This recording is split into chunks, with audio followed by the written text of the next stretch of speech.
கொடியோ குதர்க்கம் தெருநடுவே சாலப்பதிதனிலே தணலாய் வளர்த்த கம்பம் மேலப்பதிதனிலே என் கண்ணம்மா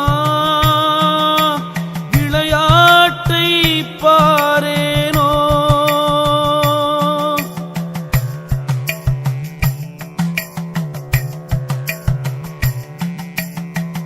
எண் சான் உடம்படியோ 7 வாயிலடி பஞ்சாயக்காரரைவர் பட்டணமும் தான் 2 அஞ்சாமல் பேசுகிறாய் ஆக்கினைக்கு தான் பயந்து நெஞ்சார நில்லாமல் என் கண்ணம்மா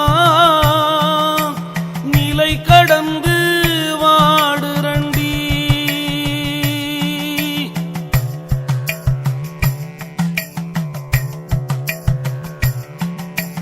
முத்துமுகப்படியோ முச்சந்தி வீதியிலே 10ஆம் இதழ் பரப்பி பஞ்சணையின் மேலிருத்தி அத்தை அடக்கி நிலை ஆறுமில்லா வேளையிலே குத்து விளக்கேற்றி என் கண்ணம்மா கோலமிட்டு பாரேனோ.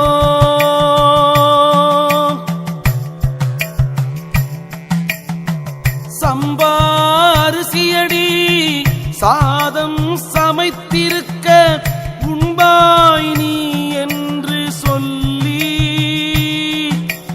உழக்குழக்கு நெய்வார்த்து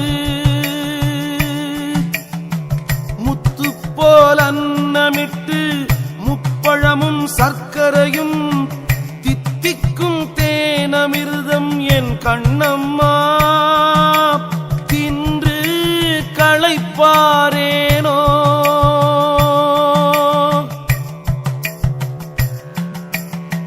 பைம்பொரு சிலம்பணிந்து பாடகக்கால் மேல் தூக்கி செம்பொற்கலை உடுத்தி சேல்விழிக்கு மையெழுதி அம்பொரு பணி பூண்டு அறுகோண வீதியிலே கம்பத்தின் மேலிருந்தே என் கண்ணம்மா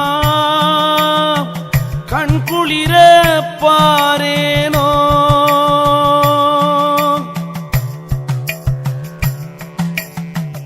எட்டா புறவியடி 6 காலடியோ விட்டாலும் பாரமடி வீதியிலே தான் மறித்து கட்ட கயிறெடுத்து கால் நாளும் சேர்த்திருக்கி தாள தேசமெல்லாம் என் கண்ணம்மா ஆண்டிருந்தாலாகாதோ.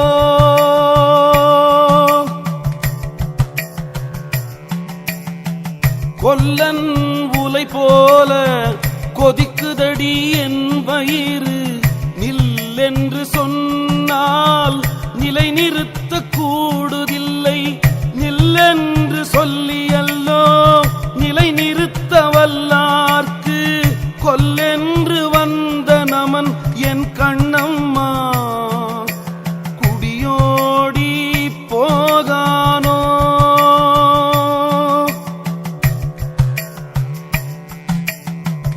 ஊற்றை சடலமடி உப்பிருந்த பாண்டமடி மாற்றி பிறக்க மருந்தெனக்கு கிட்டுதில்லை மாற்றி பிறக்க மருந்தெனக்கு கிட்டமென்றால் ஊற்றை சடலம் விட்டே என் கண்ணம்மா உன் பாதம் சேரேனோ.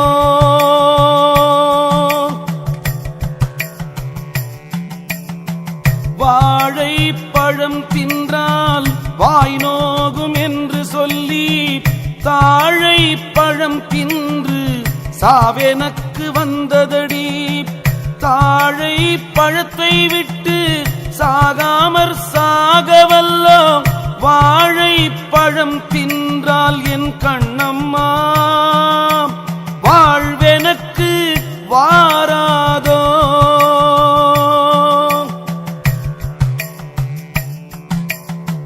பையூரிலே இருந்து பாழூரிலே பிறந்து நல்லா புரிஞ்சுக்கங்க. நான் ஒரு சாதாரண டெய்லரோட பையன் தான். அப்படி இருக்கிறப்ப நானும் வாழ்க்கையில 2.5 வருஷத்துக்கு முன்னாடி வரைக்கும் படாத கஷ்டம்லாம் பட்டுட்டேன். ஓடி ஓடி ஓடி கலந்த ஜோதியை நாடி நாடி நாடி நாடி நாட்களும் கழிந்து போய் பழமொழியவே தப்பா புரிஞ்சுக்கிட்டு இருக்கீங்களே. வலது கைக்கு கொடுக்கும் போது இடது கைக்கு தெரியக்கூடாதுன்னு என்ன பண்ணணும்னா அவ்வளவு கொடுக்கணும். இடையில அவ்வளவு மேட்ரு மறைக்கணும். உங்களுக்கு கொடுக்கும் போது ஏன் அவ்வளவு நீங்க கொடுக்கும் போது தான் வலது கைக்கு கொடுக்கும் போது இடது கைக்கு தெரியாது. அவ்வளவு கிஃப்ட் கொடுங்க, நல்ல விஷயங்களும் கொடுங்க அவங்களுக்கு.